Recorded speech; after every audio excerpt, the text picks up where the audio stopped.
Greetings, folks. Welcome to Offstage Soliloquy, where if you like our sidebars, then you'll love this. It's genuinely just us talking, but we do focus mostly on writing.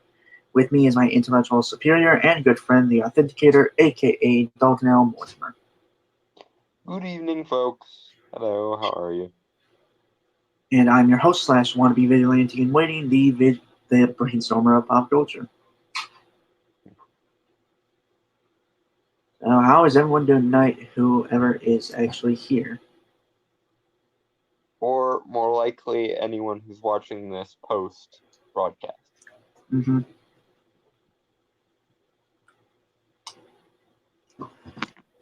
So yeah, I don't know if it's going to be an eventful night or not.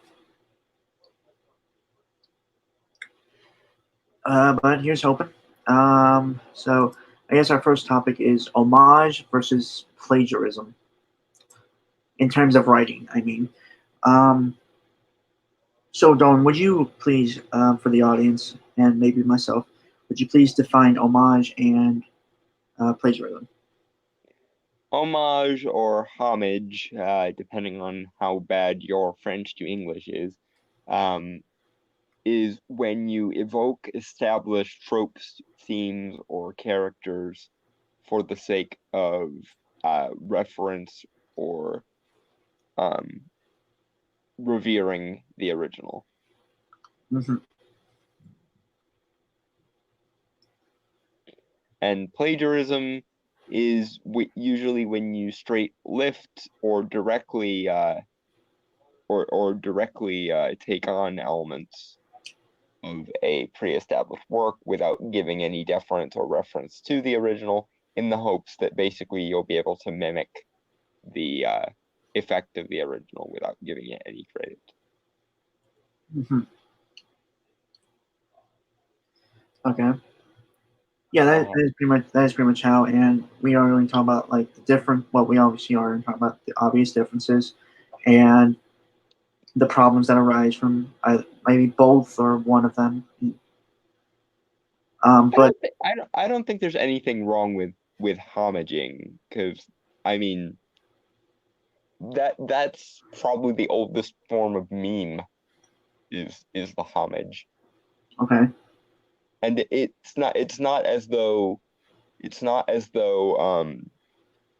modern thing either. I mean, Shakespeare, his Romeo and Juliet is basically a homage, or maybe you could argue plagiarism of the ancient story of Pyramus and Thisbe.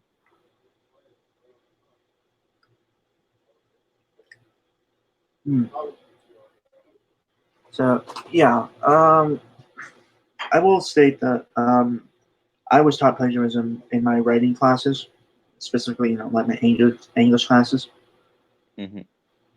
and obviously it is very wrong to do. Forbidden. Yeah, and it just um honestly, I don't really think there's much for us to say without going into the other topics I want to discuss about that. So obviously, the differences were within the definitions themselves. Mm-hmm. While homaging is giving reference to something else. Yeah. Usually for a kind of mimetic impact of one kind or the other. Mm-hmm. Sort of it, that could, I suppose, be one of the distinguishing factors. When you homage something, you homage it because you know it's something your audience will be familiar with, and you want to tether your story to that same story. In plagiarism, paradoxically, you attempt to steal things from pre-existing works in the hopes that everyone will think that you yourself are original um or stand out among the crowd. It's ironic that the one that actually leads to more originality usually uh, is an attempt to sort of tether to something else, and the one that's supposed to give you the most originality and the most credit is the one that's basically just ripping off shit. I think that's one of the reasons why people have such a visceral reaction to plagiarism. It's because it's inherently a duplicitous thing to do. It's essentially trying to shackle your horse to the wagon of somebody else's hard work and not give them any dues. Whereas homage is just, hey guys, remember this really awesome thing? I'm going to reference that really awesome thing in the hopes that I can utilize some of that awesomeness for my own ends. Yeah. Mhm. Fortunately enough, I've not had any dealings with a writer in form of like books or stories that have plagiarized. Homaging, sure, Yeah. but never And really. honestly, the further back you go, the harder it becomes. The harder it becomes to not homage, because the longer a story lasts, the more universal it becomes, and therefore the more likely it is going to be homaged. Mhm. Like everyone homages stories like fairy tales and stories like legends and things of that nature, because on some level, subconsciously, it's baked into our brains You know, to have certain archetypes. Dawn. Hmm. You know, it's kind of funny because of our last topic we're going to discuss Yeah, with everything he just said. yeah. The irony is not lost on me, although it wasn't intentional at the time. Yay, my subconscious for apparently thinking before my conscious brain did. I'm very tired tonight, guys. I apologize. I am not on my best qualitative standard here. Mm.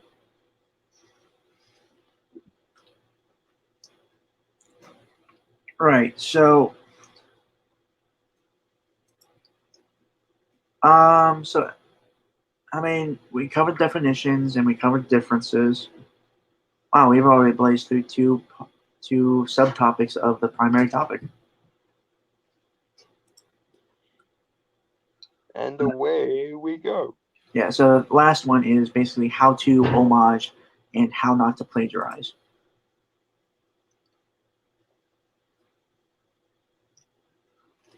Um, I think the easiest way to homage is through parody or being sort of referential, Hmm. because if you make something deliberately over the top, it's more likely that people are going to make the connections. Ironically, plagiarists usually try to be as self-serious as possible, um, because they essentially, at least my standing theory about why people bother to plagiarize, apart from being desolutely uncreative, is because it's an ego trip. They basically want to elevate themselves to the level of someone they consider to be worth plagiarizing. Hmm. Whereas with homage, there's really more of a I am the next line in this lineage sort of feel to it when it's done properly. Uh, yeah, and I think it does go back to what I've said before in terms of writing, Hmm.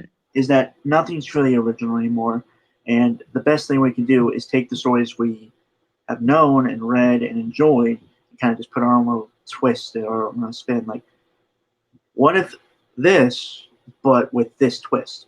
Yeah.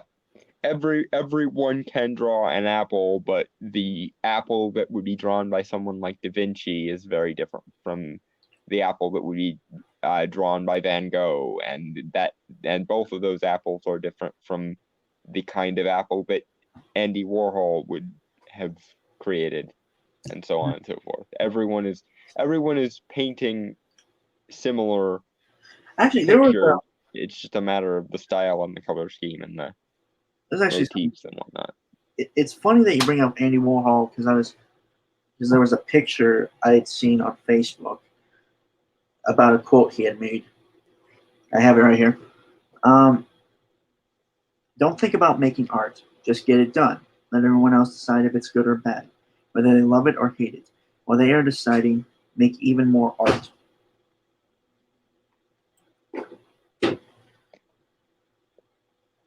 I think that's sort of haphazard and short-sighted of you, Mr. Warhol, but being as you were a pop artist in the 60s, that doesn't surprise me. Also, Andy Warhol was a bit of a fruitcake, so that also doesn't surprise me. Hmm. I don't know. I kind of like it. I mean, I also the thing I did. I think it kind of works more for me is just the fact that I overanalyze my own work too much. You get in your own way too much. Yeah, but I can kind of see what the flaws are there. Yeah. But So some people are excellent at improv, and those people should be free to do all the improv they want. But the this is the issue when it comes to universal statements like that. Some people are excellent at improv, and trying to make them do anything other than improv will stifle them. But other people need the kind of methodical, analytical, well thought out, drawn out style of things, or they go a little nuts. Trying to stick someone like you or me in an improv situation is tantamount to basically sticking them on a stand-up stage and telling them to tell jokes with no prep time. They yeah, will inevitably die on their ass. yeah.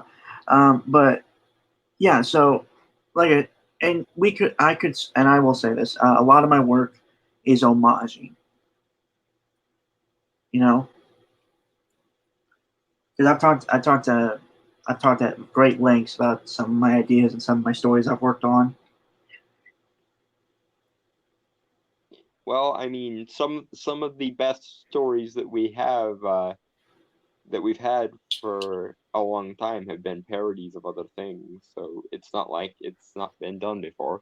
Hell, Right. we would, if it weren't for the tendency to homage things, we wouldn't have the excellent parodies of Mel Gibson. So there. Hmm. He's still alive, right? He didn't pass away or anything. As far as I am aware, yes, Mel is still doing the comedic things. Okay, good. Because he is one of the final people who is capable of making people laugh at things, unironically, without needing to prostrate himself before the various agendas of lots of different people. Uh huh.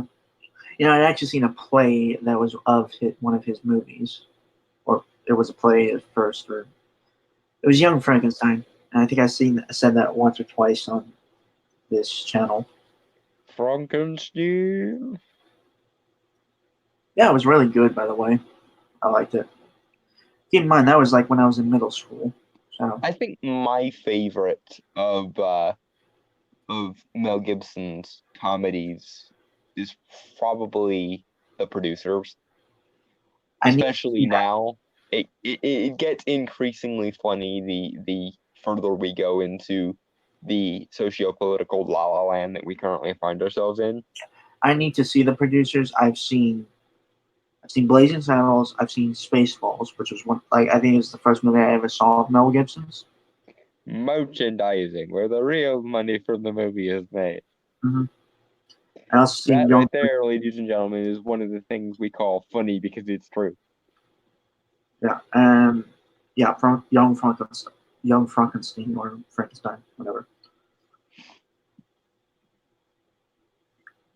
But yeah, it was.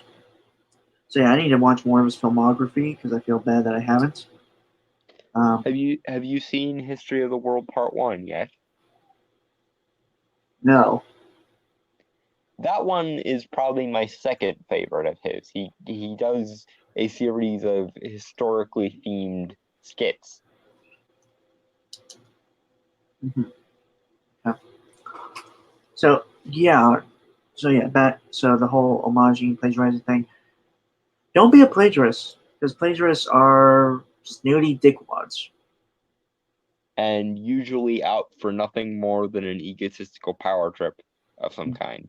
Mm-hmm. And to the plagiarists out there who are unreformed assholes and will not listen to us, you do know that the harder you try desperately to be remembered and to cling on to some uh useless definition of relevancy, the more irrelevant and the more forgettable you're going to make yourself, right? Irony. Because people who actually make meaningful shit are not concerned with making shit that's going to have a big impact or make them famous. They just do the best shit they can do, and occasionally that results in the most remarkable things they can make. Hmm. I don't think a young William Shakespeare truly knew just how great he was going to be remembered, and yet it is 500 years later, and we're still talking him up as one of the greatest writers in the history of the English language.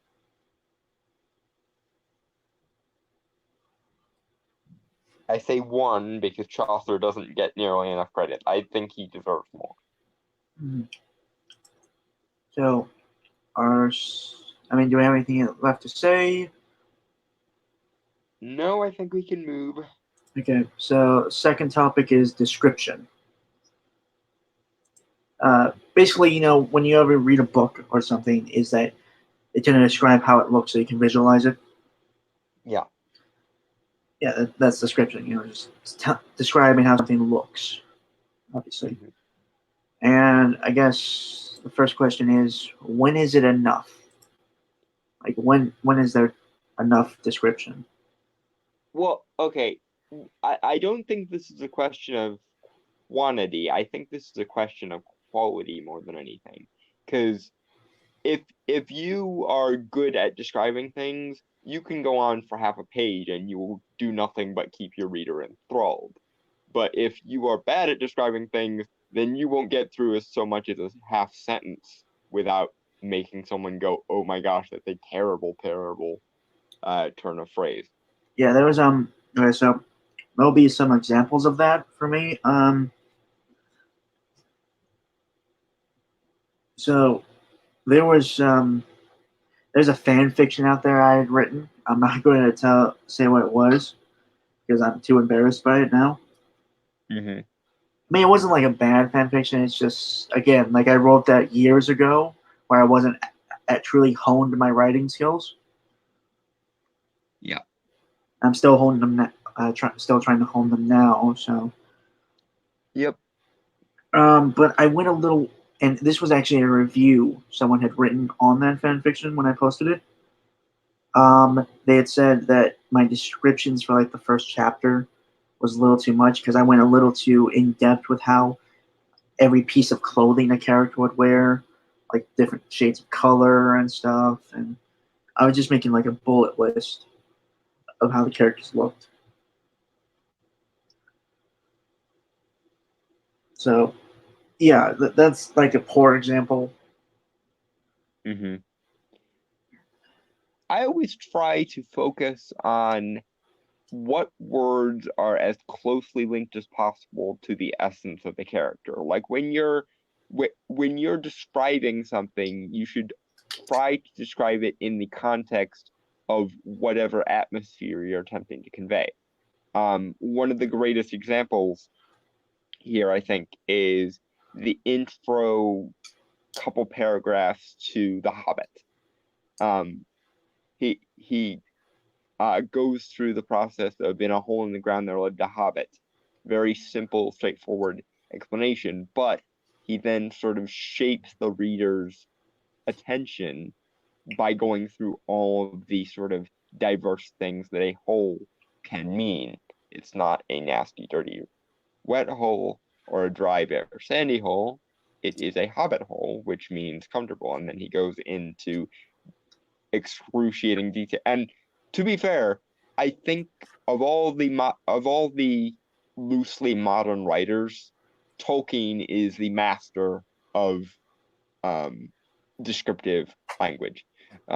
So much so that um, when I was younger, as y'all know, I tried to make a version of a backstory for one of his characters, and I very much was attempting um, throughout the course of that piece to mimic Tolkien's descriptive styles. I don't know how I did, but I think I did all right for a Don, 15-year-old who knew nothing in retrospect.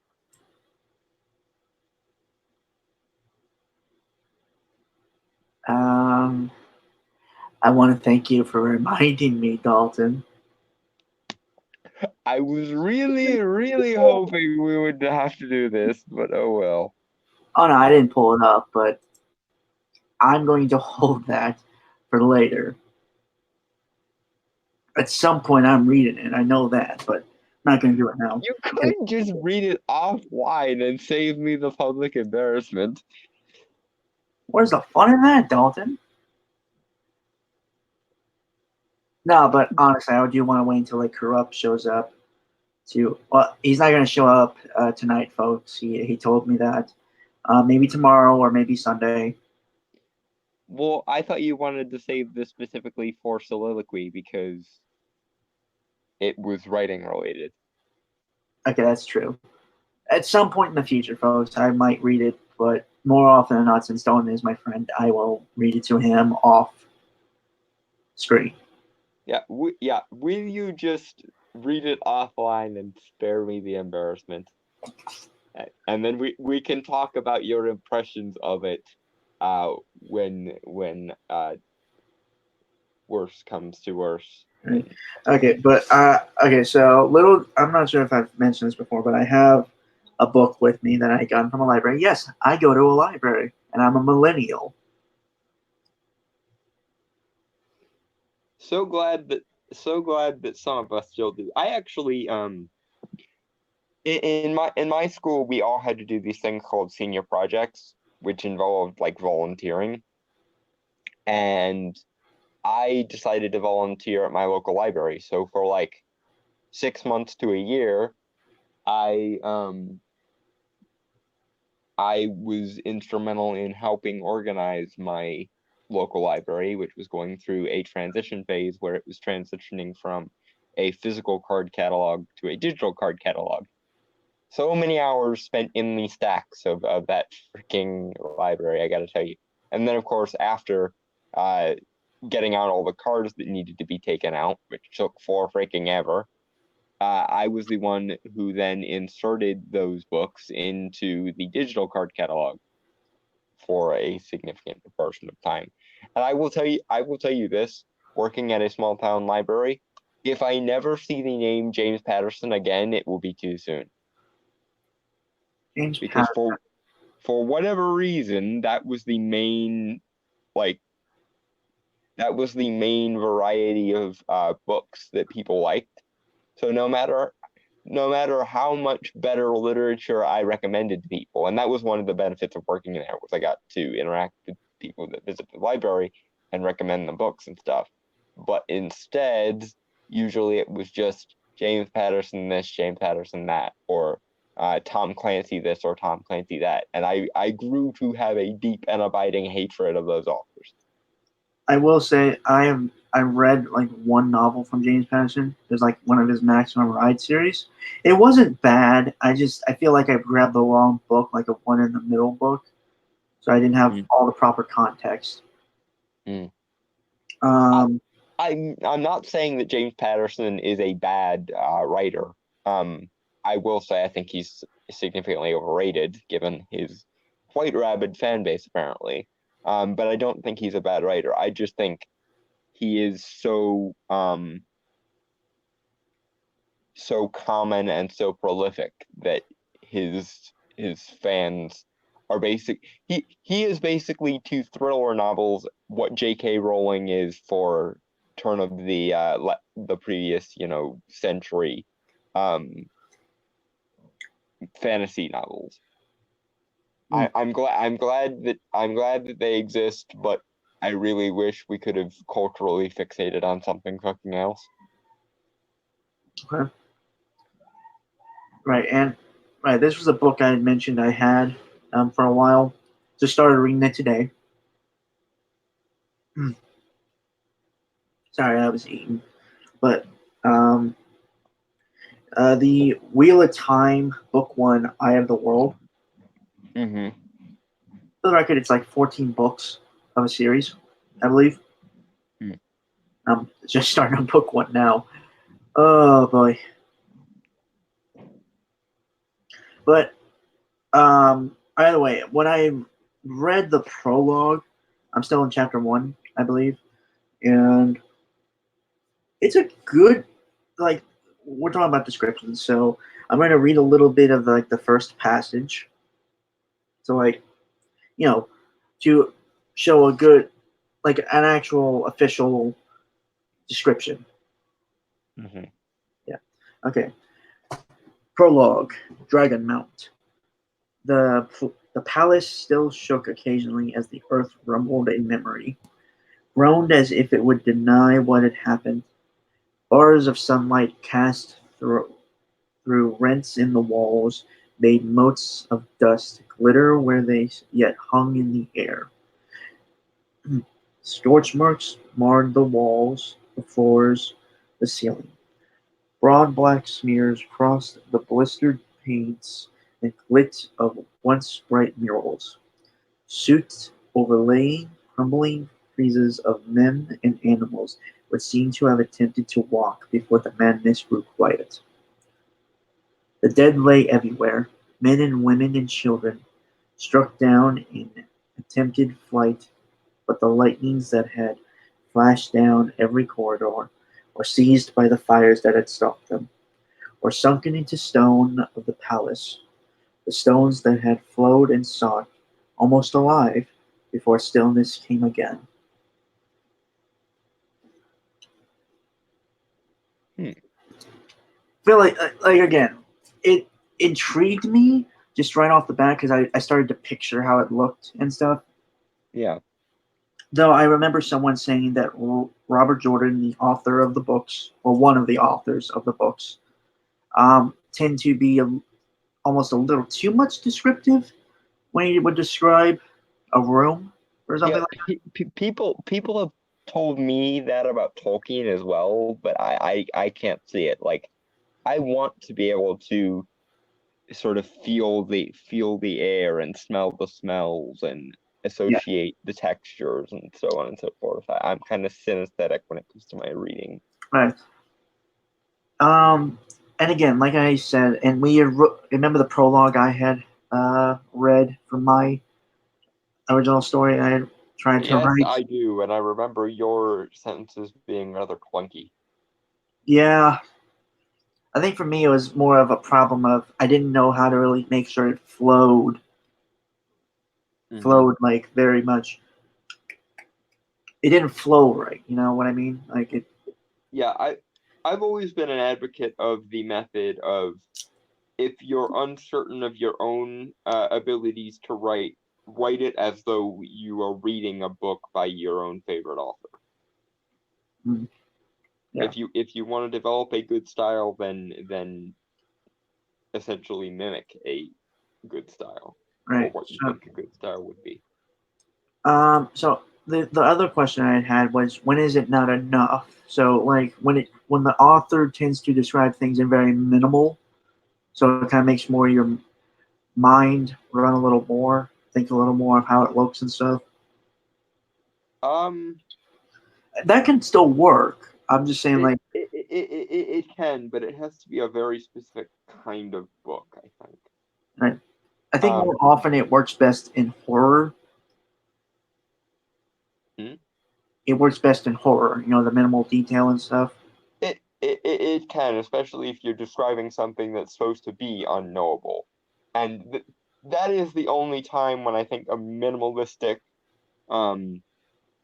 a minimalistic description works, is if you're trying to make the reader feel unsettled or if you're trying to make the reader feel sort of incomplete.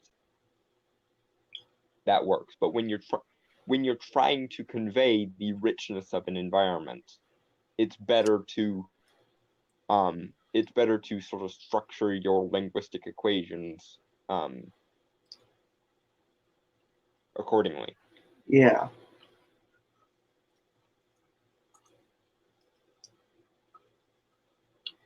Um. hmm.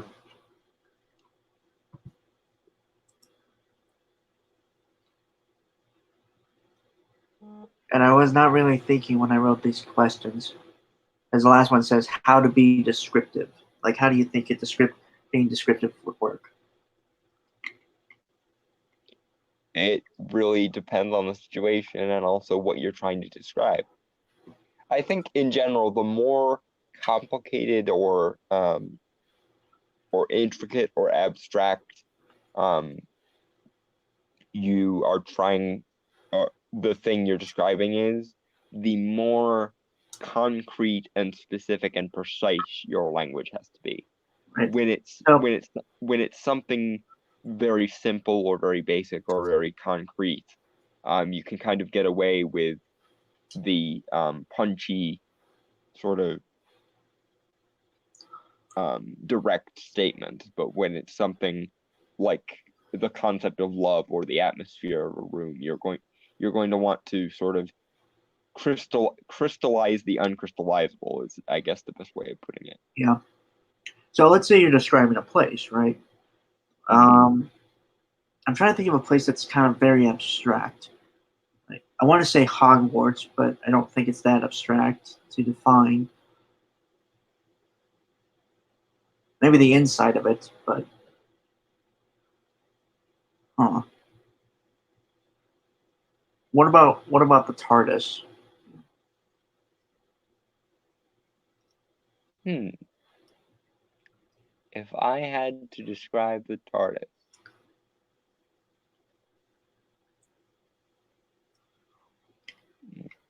how would I describe the TARDIS? Well, I'd have to describe it, I think, from a character's point of view. And because this is the name that popped into my head, I think I will use Sally Sparrow. As as she as as she sauntered confidently into the dusty milieu of the old dilapidated house, she she felt the sting of dust hitting her lungs, and she looked over and saw it. The shabby blue paint was as thick as a bridal veil and as old as time itself, and around it sat the angels, each in an apprehensive position as though they were just waiting to grip it with every fiber of their being. And as she finally moved over to it and opened the lock, she found herself in another world. Very dissimilar from the one she had left, this one spoke not of ancient pasts or untoward destinies, but of solid, crystalline, computerized, and mechanized wonders that humanity would never, not even in the farthest reaches of the future, come to grasp.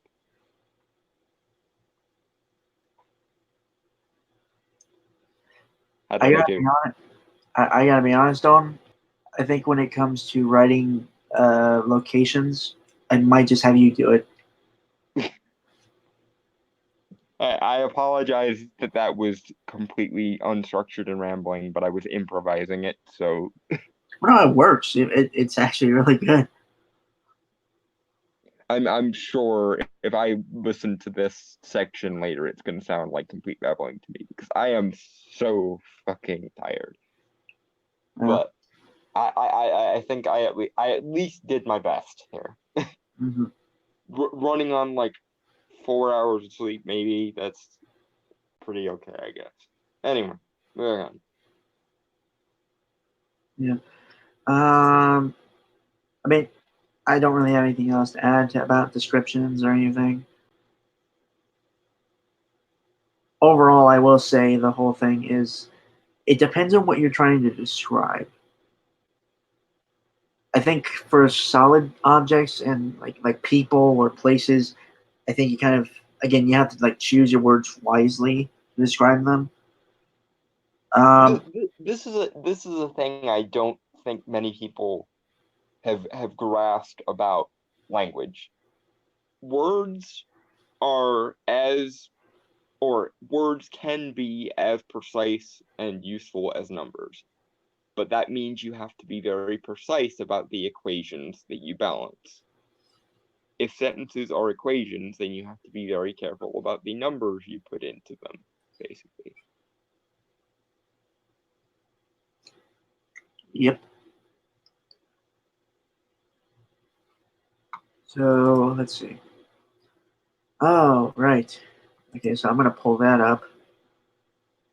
So instead of doing the Saga Winterblade, folks, which we were going to do, and we said we were going to do last week, unfortunately, I just don't feel like I'm 100% into it at the moment. I will at some point start writing more of it. It's just I focused something. I have more focus on something else I've started, and I don't want to like focus that energy and passion on something I'm not completely into yet. Yeah. Don't waste your fire. Aim it where it wants to burn, I guess, is the best way I could phrase it. Yeah. So, and I will give a short description and talk about this overall idea I had come up with. Mm-hmm.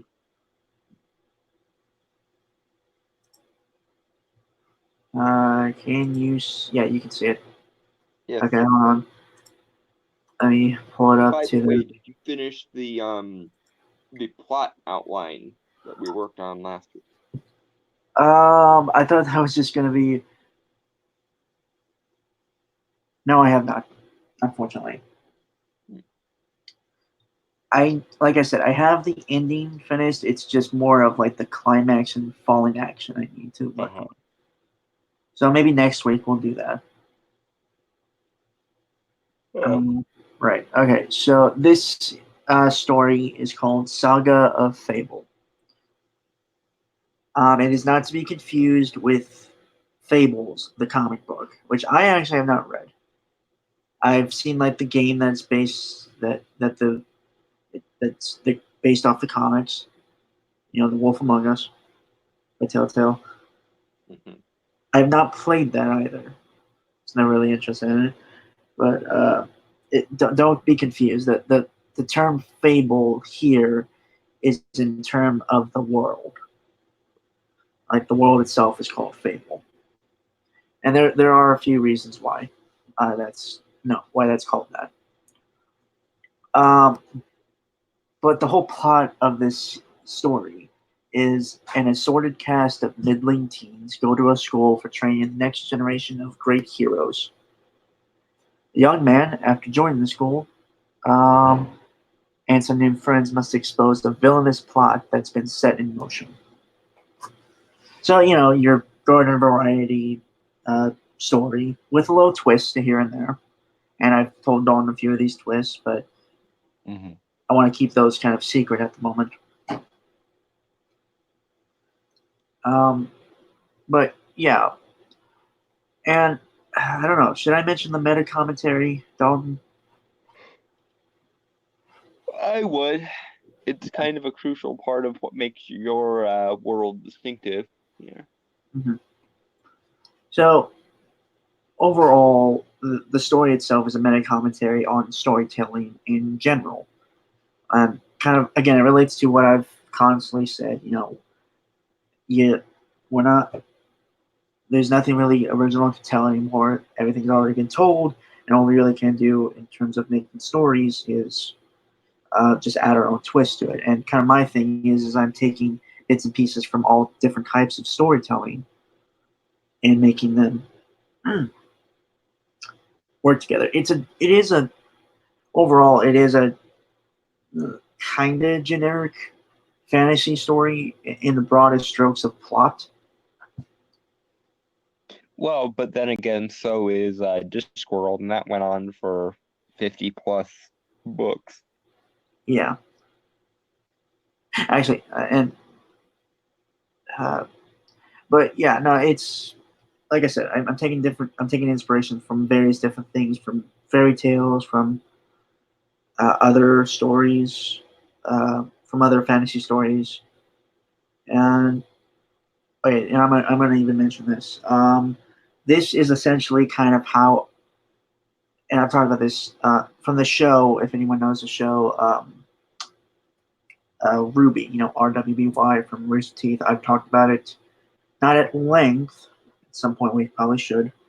Yeah, but you mentioned it multiple times. Yeah, it's kind of gone downhill, and I've seen a lot of people online do like rewrites, and I'm gonna be honest, those rewrites seem a lot better than most of what you've gotten out of the show in recent years in terms of storytelling, characters, and things like that. Mm-hmm. So yeah, instead of me just doing a full rewrite of the series like everyone else, like a lot of other people have, I thought I would just make my own story and just kind of take elements from Ruby and just because there's a lot of stuff that Ruby has done, like it's taken inspiration from fairy tales and things like that. So, but overall, I would say I really diverge a great deal from Ruby in terms of the story and plot. And one moment,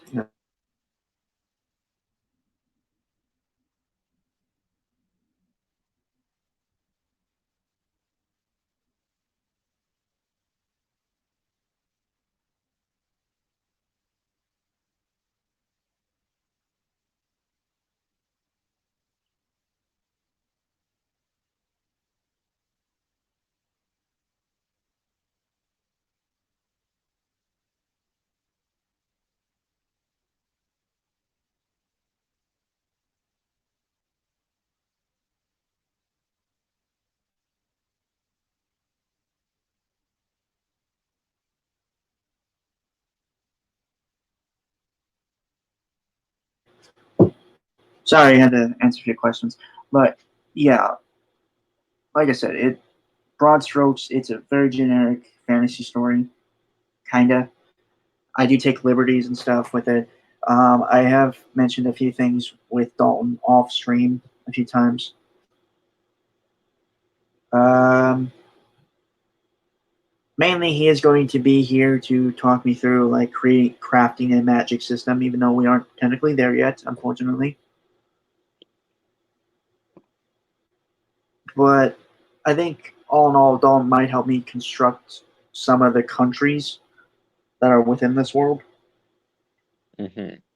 Yeah.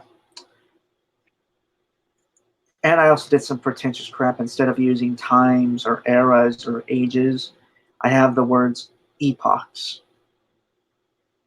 I have the word epoch. But, To be fair, I don't think it's that pretentious. I think it's just it as it sits right now, it just makes your story a little bit more distinctive. And also, epoch is probably a little bit more accurate than age. yeah.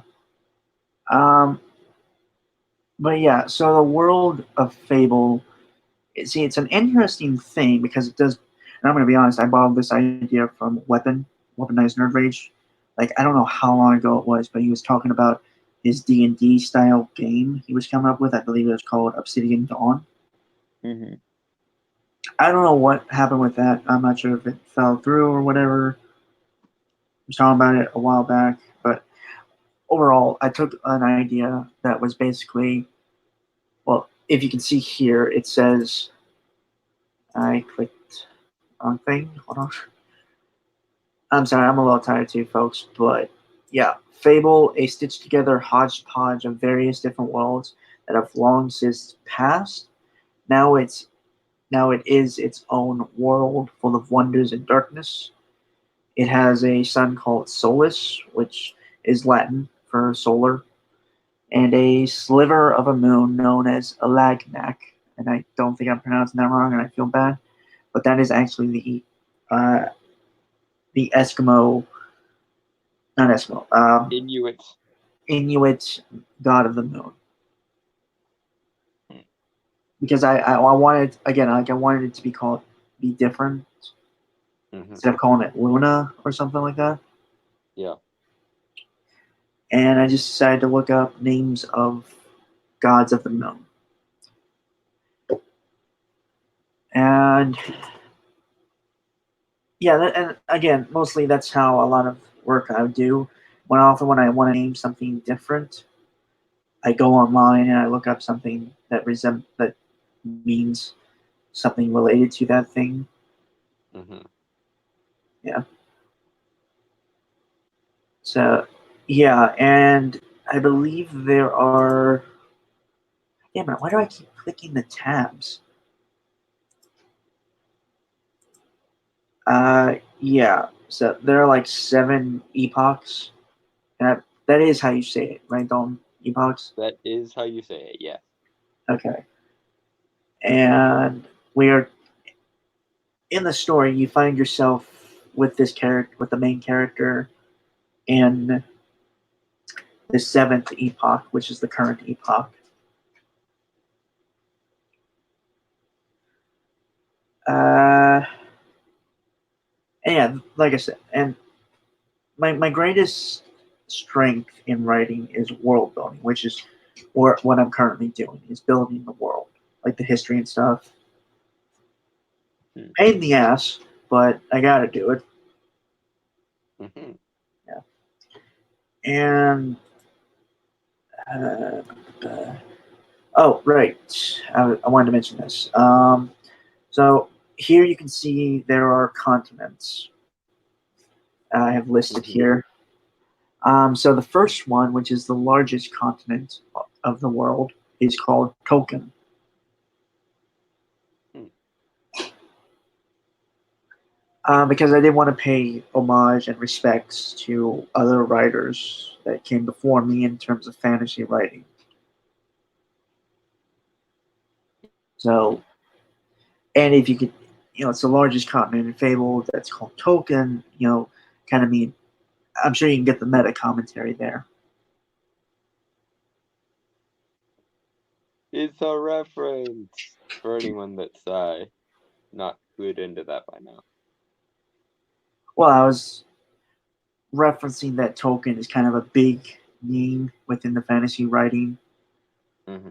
So the continent itself is the biggest one on the world. Mm-hmm.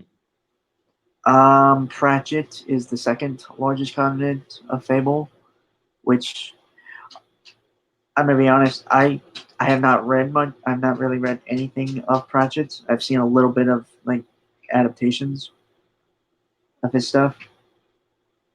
Hmm. I probably should read, you know. Um, and this was more of like a reference for Dalton to get, which Terry Pratchett, or is it Sir Terry Pratchett? It's Sir Terry Pratchett. He was knighted. Right. Yeah. So Sir Terry Pratchett, who is the writer of Discworld and Good Omens, and I'm sure very much other stories. Those are the big two that he's known for, at least. Right. So, and I would say he's a big wig himself in terms of the fantasy genre writing or writing in general. Mm-hmm. Yeah. Um, I had to name the third continent Dischain, which is a reference to Roland Dischain of the Dark Tower series, because I did not want to name a continent after Stephen King, because I feel like that was too on the nose. Yeah, it might be. Yeah, so like I said, I actually read the first Dark Tower book, and I was in the middle of reading the second Dark Tower book, but I stopped because I had to graduate high school, so I put the book back. Mm-hmm. And I haven't really picked up the book series since, which is unfortunate, because I liked the first book. I saw the movie first. Well, no, I read the book first. Then I watched the movie in theaters.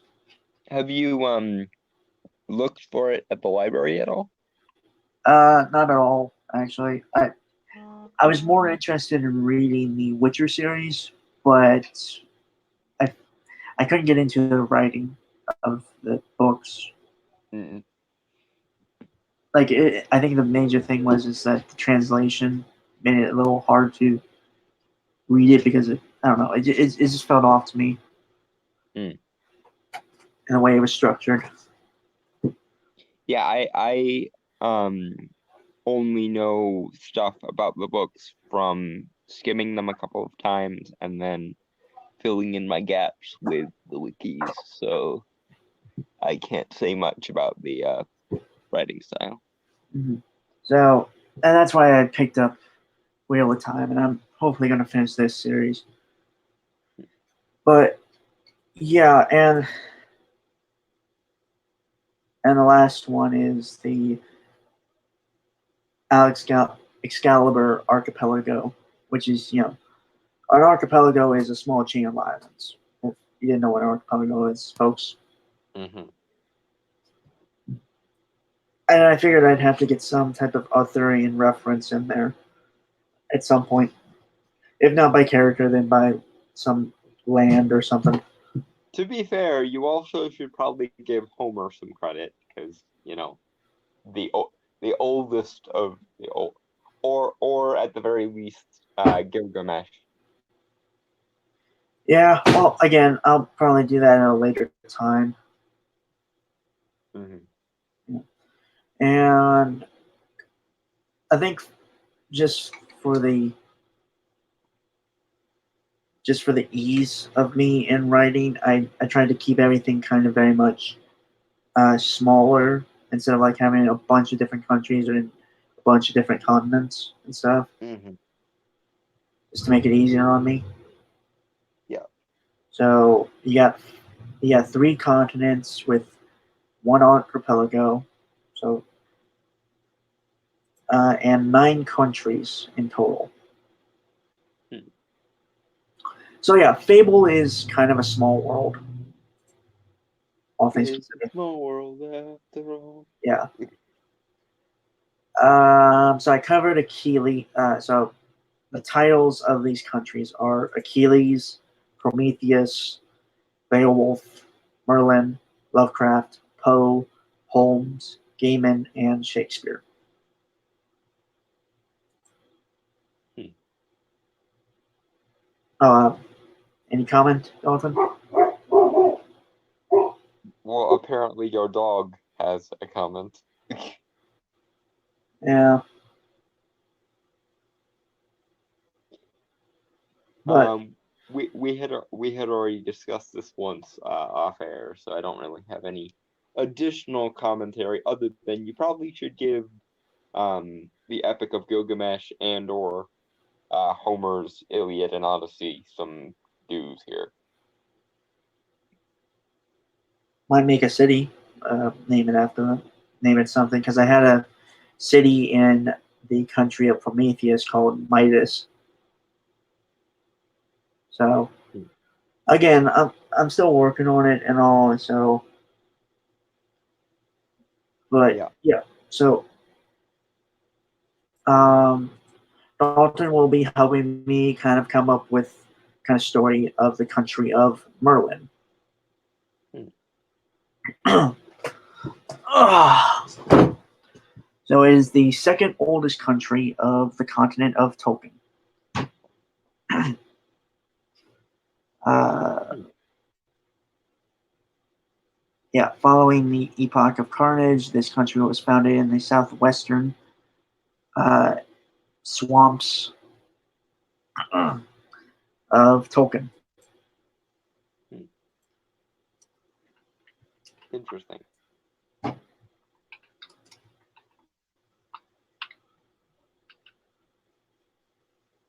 Yeah. Oh, right. I guess maybe. God, you think I might need to get a drink or something? Oh, it's a little dry. Talking a lot. Probably. Yeah. But right, like I said, there were instead of calling them ages or eras or whatever, I went with the term epoch. One because it was different from everything else that had come before, and also I just think it sounds a lot cooler. Yeah. And Dalton, you did add that it was more accurate than age or era. Yeah. Would you care to actually explain that? Because I'm not actually sure. Um. epoch is usually a term applied to a specific like structure or movement in time more so than a more vague sense of things. So like if you're talking about something that's very epic and very concrete, epoch sort of fits better. Well, shit. I might have to change that. Hmm. Probably not, because again, like it sounds cool. Hmm. Because I was also wondering, how would I describe it? How would I describe an epoch in terms of time? Because I thought maybe 1,000 years or something like that. I think there's supposed to be like a fairly specific designation for an epoch. I don't remember it off the top of my head though. The amount of time that's typically in an epoch.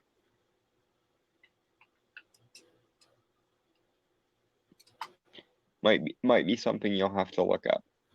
Lighten it up now. Uh,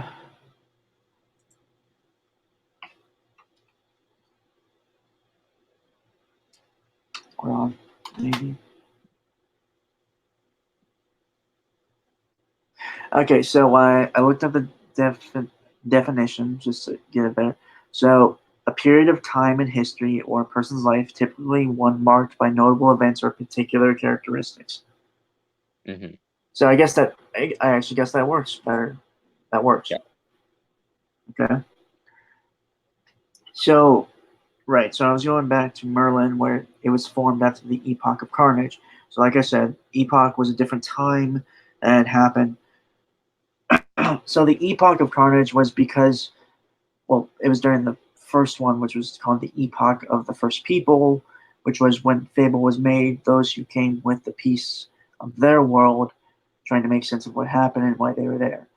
And because of those confusing times, the first people began fighting each other for a variety of reasons, ranging from disputes, attacks, race, religious, etc. Uh, Hmm.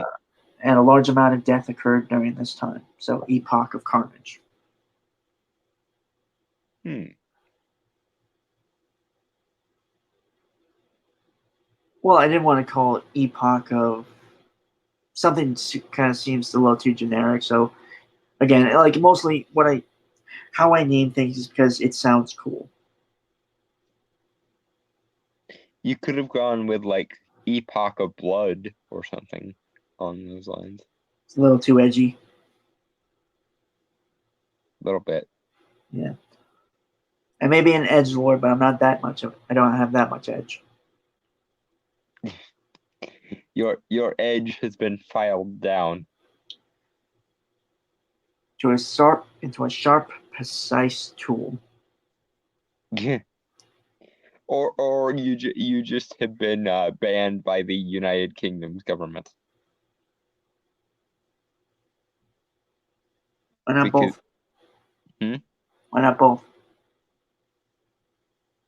Good question. But yeah.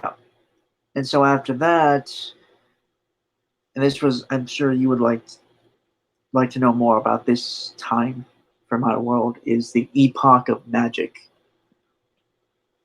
Yes, you are not wrong. Yeah. So technically, it's the third age of this world. Hmm. After a great amount of Fable's population were wiped out, the first Arcanist, which is the term I use for magic users in my world, Mm. um, discovered how to tap into the primal energy of the world and use it. This opened new possibilities for most, and new lands and power dynamics arise from this change. Hmm.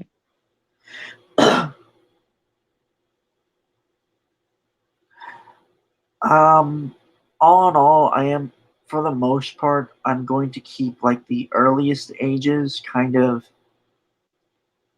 vague in terms of history for the time Hmm. being, because I don't really think the first three ages are going to be, or first four, ages are going to be of much uh, rele- going to be of much relevance to the story I'm telling now. Hmm. And a part of me makes me think that you do not. You're a little disappointed by that, Dalton. No, well, actually, what I was thinking was that sort of fits with the sort of mythic quality you're going for, because very often creation myths and things like that are very vague, especially if you're talking about a time before magic. Yeah. Then you have the Epoch of Darkness, which is basically an evil overlord kind of being I call the Sin. At first, it was going to be called the Dusk, but mulling it over and having another few people tell me that name was kind of stupid. I still think maybe you should look for the word sin in other languages, just to make it more distinctive, if you're going with that name. Yeah. Mm, but all in all, the Sin is a character who is very much the archetypical villain for evil's sake. Hmm. um, and it was actually an interesting thing I had for this villain that kind of makes the philosophy of the Sin, which is the working title for that character right now, Hmm. is that Fable itself is technically a graveyard of Hmm. different worlds. And the Hmm. people who inhabit Fable are ghosts of those worlds. And the Hmm. Sin wants to basically just, as the actual worlds should have been, and how they should have been, were to end it all. Just go back to that dark nothingness that they're supposed to be in. Ah, So, so it's someone essentially, and I don't know what kind of meta commentary you can pull from that, but it's just the character wants an end to the story, I guess. hmm.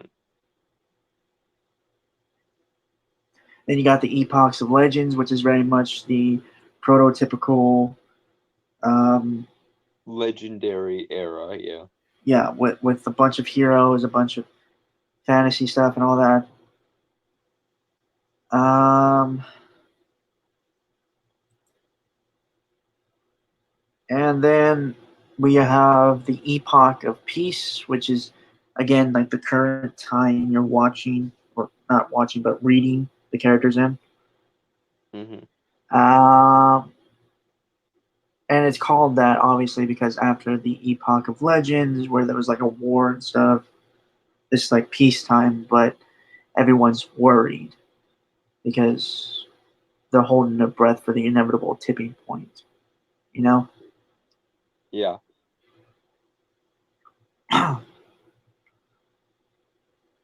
So yeah, so Merlin, the country, um, and I remember you saying this before stream, Dawn, is that since it's named Merlin, it'd be more. It kind of would make sense for them to, for most of the Arcanists or magic users to come To from. be from there, Yeah. or for you to go the other way and have it be the one country that doesn't produce uh, working arcanists, because see, if you wanted to go this route, the way I would do it is have there be some great ancient prophecy about how the arcanist of the country called Merlin will be the greatest magic user to ever live, yada yada yada, chosen one narrative. Um, Mhm. as a result, have their culture be very magic focused, but have them basically all be magically impotent. So like they'll study for years and years and years, but they won't actually gain any modicum of power. But with each successive generation, they essentially think to themselves, well, this time surely will be the age where we will finally get this grand Arcanist character. If you wanted to go that route. If you wanted to go a more straightforward route, I would just have it be that the vast majority of Arcanists come from Merlin, and you could have it be because of like something in the actual country itself that makes it more conducive to magic users, maybe. Well, it is a swamp. Well, it's a swamp. I guess kind of like swamp country. So you could have it be like the natural the natural energies of the swamp uh interwove throughout the land and made even the air itself breathed with magic, Yeah, yeah, I guess I could. Um, such that even a child could be casting sparks against his enemies before the age of 5 or something like that. would you be okay with that as an occultist? Like, I've just seen how you are when like there's a very soft magic system in stories. Okay, I am okay with that in those types of situations where it's explained that there's a unnatural sort of surplus of magical energy. I I'm not okay with you don't have to study to develop it. You the way you could fix that is because of the surplus of magic, have the natural tendency for it, have the natural tendency of the magic to be extremely reckless, and that's why Arcanists need to train so hard on the country of Merlin, because they realized very quickly or very early in the epoch of magic that if they didn't work to harness it, it would essentially um,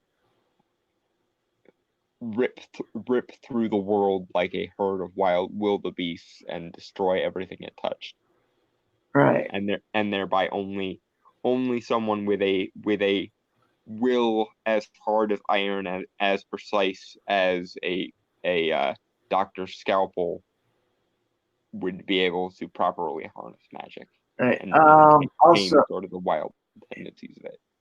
also, folks, this world is very much a steampunk style world. Hmm. So, I was thinking, if anything, uh, Merlin would kind of resemble kind of 1950s in terms of aesthetics and style is like 1950s Louisiana. Hmm. So you'd be going with like a lot of Art Deco sort of style then. Yeah, Interesting. I mean, I will work on it. I just wish we were at the part where we were discussing magic systems.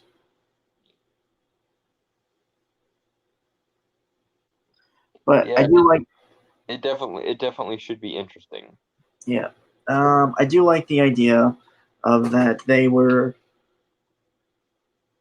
the Exodus was because many of the uh, arcanists of during the epoch of magic, um,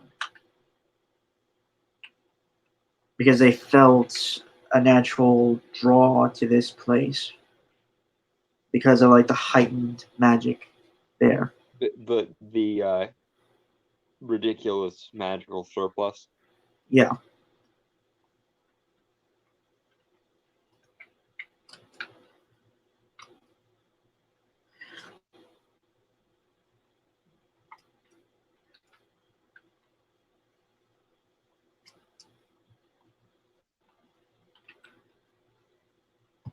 ironically enough, I had this idea where it was kind of going to be ironic for the country to be called Merlin, but there were no arcanists within the country because of like this religious fanatical. Well, Um, you could always do the other thing I suggested and have it be like a culture that's extremely magic obsessed, but no one can actually use it. yeah, I don't know. I kind of like the one where it's like Arcanist. Honest, I'm gonna be completely honest. I just thought of the name Merlin for a country, just wanted because it sounded cool. That's pretty much it. Hmm. I'd figure out why it was called that or something after. We'll figure it out later. Yeah.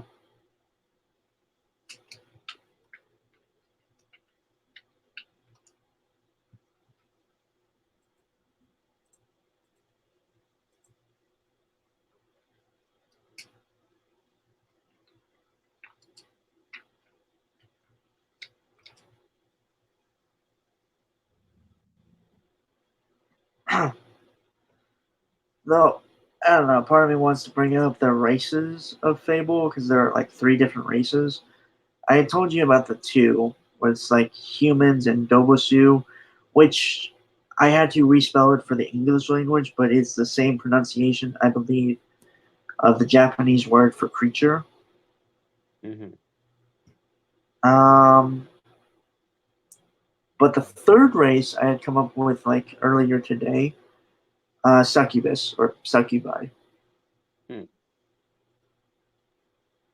because I think you could do some interesting storytelling with um, succubus characters. Hmm. Like one in kind of ironic sense. Do you know what? I can't remember what they're called, but the things that um, the full body dresses that Middle Eastern women would wear. Full body dresses. Are you thinking of the burqa? I believe so. Where it's like it covers their entire body. You know, again, like Israel, the like the Middle East and stuff. Yeah. Yeah, I'm fairly certain you're referring to a burqa. yeah. The Well, the this, one the one where basically only their eyes are showing. yeah. Yeah, burqa. So my idea was to have a succubus character who wears essentially a burqa because they want to be judged as a person and not because of their looks. Because I assume succubus. And succubi have a natural tendency to be desirable and attractive to everything that sees them, so her solution is, what if they just don't see me? Yeah, and kind of always. Yeah. Again, it works with the idea that it's a good character thing, obviously, where you could, Hmm. um, yeah, where you could, God, what's the word? Where you could explore the whole beauty is in the eye of the beholder thing, Hmm. but it's with the idea that you you God, what's the that the succubus wears it because they want to be noticed as a person, not because of the innate beauty that a succubus has. Hmm. If that makes any sense. Yeah, Yeah. Plus, I think it's also a good play on the trope of a succubus. yeah. It's also an interesting play on the trope of a woman dresses like a man in order to go unnoticed or something like that. And it will probably piss off the feminists. So yay. Yeah, yeah, probably. But yeah, like I said, I wish we were at the Races of Fable 2 because I think you would have some interesting commentary on like the Dobusu, which is essentially like those anime animal people you see, right? Yeah. But and again, like this idea, the whole story itself came from a dream I had had like a week or so ago. Um, but I was thinking of there being like kind of an astral creature that would be with the Doboshu, a single Doboshu, which is essentially like a living embodiment of their soul. So similar to the concept of a demon in his Dark Materials books. I haven't read his Dark Materials. Golden Compass. Mm, I thought movie or book. Both have this as a feature. Yeah, something like that. But it's like a floating ghost kind of creature that So like resembles like, so similar to like a guardian angel. yeah, and like I said, it resembles the kind of animal that the Dobushu has a feature of. Hmm. And the thing I thought of was that if it's destroyed, because it can be destroyed, that it does something to the Dobushu, because like I said, it is essentially a living embodiment of its Mhm. soul. And you take away the soul, I'm thinking for a male, it turns them into rabid animals, while females, it turns them into, well, something. I wasn't sure about the females. I was thinking maybe just the rabid animal thing, but something. You could have it be that that it turns the males feral and turns the females docile. I don't know how to. You know what? Maybe I might do that. It's just I know that's going to piss off a lot of feminists. Well, not to be mean, dude, but if you publish this and they see any of what we do on a regular basis, they're going to be pissed off at you anyway. So I say just lean where the story implies that you lean, and the reactions of other people be damned. Right. Yeah. Yeah. I guess it could work. Um, keep in mind, folks, the story itself, and I told Dolan this too, and well, actually, you drew this comparison, is that, and I'm going to use it as an example, as describing it, is essentially the story of Ron Weasley, like the story of Harry Potter told from the perspective of Ron Weasley. In a world where Harry turns out to be not so good this time. Thank you for relaying that. I think I left it mostly ambiguous. Yeah, probably. But yeah, essentially that's kind of the story. There's more to it, and Dom might help me like flesh that out more here and there. Mm-hmm. And we will flesh it out more here on stream. And if we actually have any people ever join us, they can help us out too. Yeah. I'm not bitter that we don't have any viewers.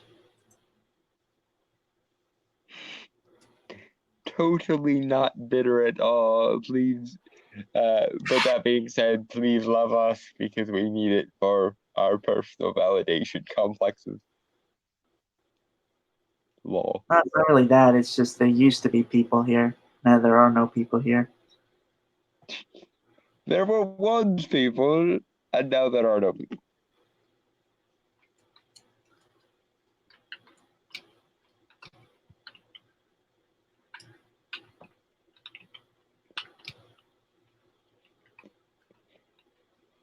Our streams were once a thriving metropolis, and now the boredom nation appears to have attacked everyone in our audience, and they are Yeah. no more.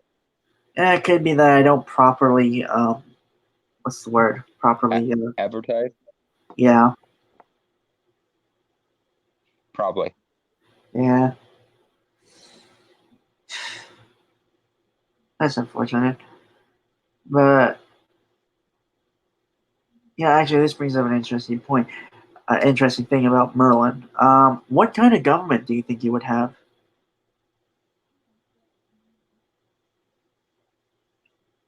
Hmm. Because I am going with the idea that, I'm betting.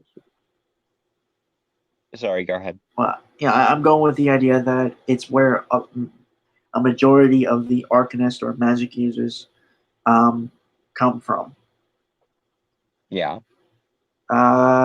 So based on that, what kind of government do you think? Because I do have a list here of types of government. A part of me was thinking Commonwealth or something like that. I'm betting that it would be led by some kind of council of sages or something like that. And that like the like I, I'm honestly thinking that it would be some kind of democracy, but that the democracy would only be available for the members of like the Arcanist Guild would be how I would do it, and then they elect the Council of Sages that sort of oversee the things. So, kind of a democratic republic of sorts. Not quite, more like a parliamentary democracy. Ah, I don't think I made a country that has that, unless it was with Achilles, which was like the first country. Uh, yeah, no, I already have a country that has a parliamentary country. Hmm. Sorry. Is there a word for a country ruled by a guild? It seems like there would be a word for that. I will actually look that up because I don't know.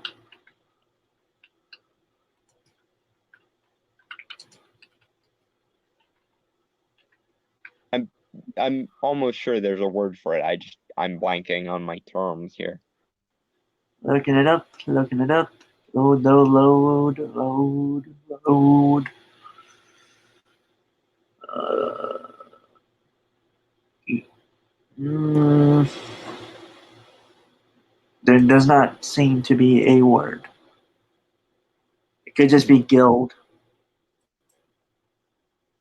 like guild government or something. What about a word for a country that's ruled by a council of elected elders,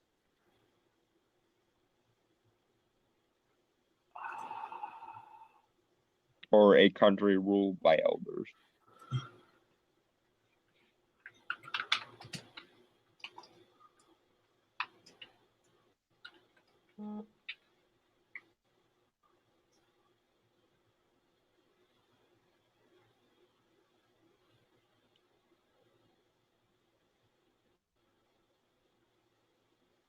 Um, gerontocracy.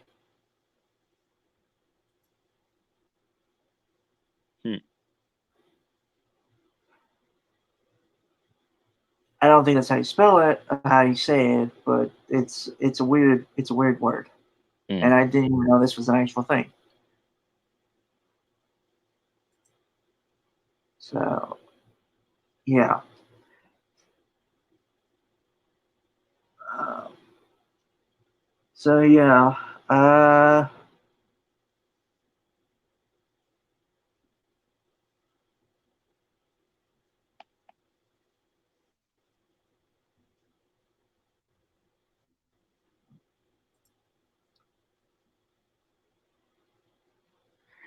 gerontocracy.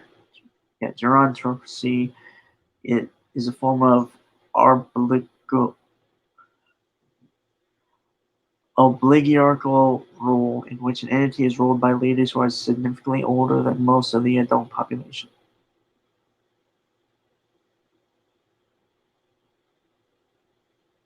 I'm guessing that's what you look for. Not quite. I didn't necessarily think the age had anything to do with it. More like seniority.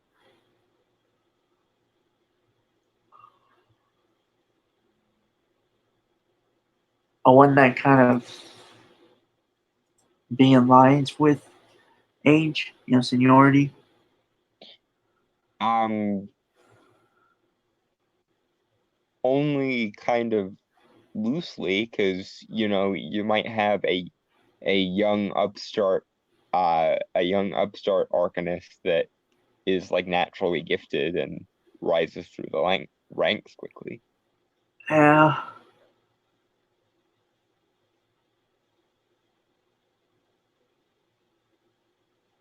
Hmm. I think we're thinking too much about this because the way I had done it was look at actual real world governments and Mm-hmm. apply them here. Hmm.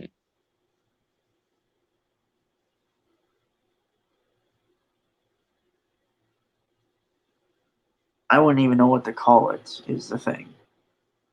I'll look it up after the stream and see if any of the things I find strike your fancy with it. But anyway, we have scrutinized the shit out of this country's government. We have officially detailed sprugged ourselves into a hole. Moving on. Well, what would be its primary export? Um, enchanted items, elixirs, magical metalworks, etc. I would imagine. Arcanists themselves? Can people? I suppose that counts as human capital. So the trade of arcanists in general, I suppose. But So just magical items in general. yeah. Okay, so I'll write that down.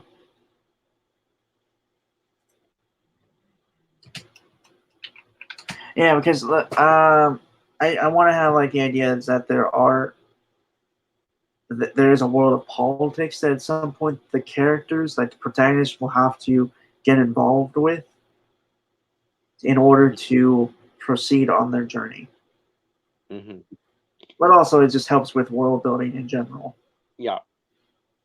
Speaking of which, did you find a way to acknowledge George R. R. Martin yet? I think in terms of storytelling, maybe like in terms of telling the story, maybe. Mm. Uh,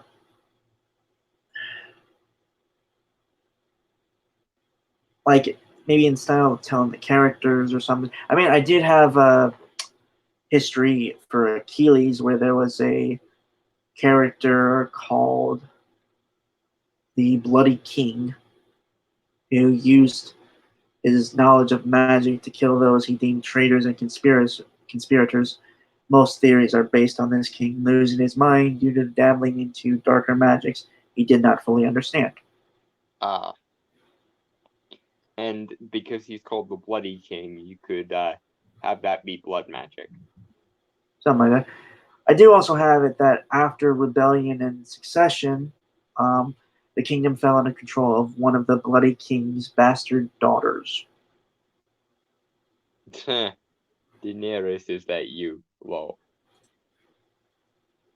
I mean, take it how you want. I didn't actually think about George R. R. Martin until this point Hmm. because, like I said, I tried reading the first book. I couldn't get through like the first.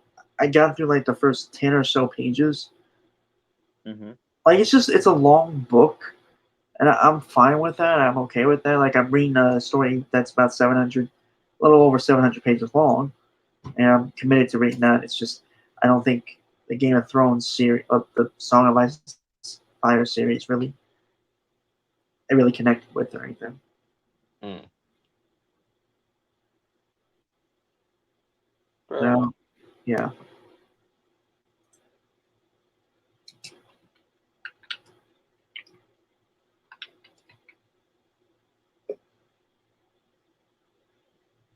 Uh, I think that's really all for Merlin at this point until we like figure out like form of government and stuff. Mm-hmm. I mean, there could be a little history there on how like someone there could have been like a quote unquote civil war or something, Mm-hmm. but I'm not really sure at this point. I think we're both kind of getting tired at this point, Yeah. so yeah. So with And that, you only had the three topics anyway, so why don't we call it a early one and start our sign offs and whatnot. yeah. Okay, so Remember, folks, we are doing a one shot tomorrow. We'll be reviewing a video. Yay. We will also podcast of the storm number 30 on Sunday at 8 p.m. Eastern time. We've gotten to 30 already. That's kind of surreal. Yeah. Oh. Wow. Wow. And also, one more week until it's October, which means this is Halloween. This is Halloween. Halloween. Halloween. Yeah. Halloween. Yeah. Honestly, no, I got nothing else to say. So, with that, folks, we bid you adieu, avideze, goodbye, adios, aloha, peace out. Did I say sayonara already? You did. Okay. Cheers. Good night. Fuck off. Shalom. And sleep.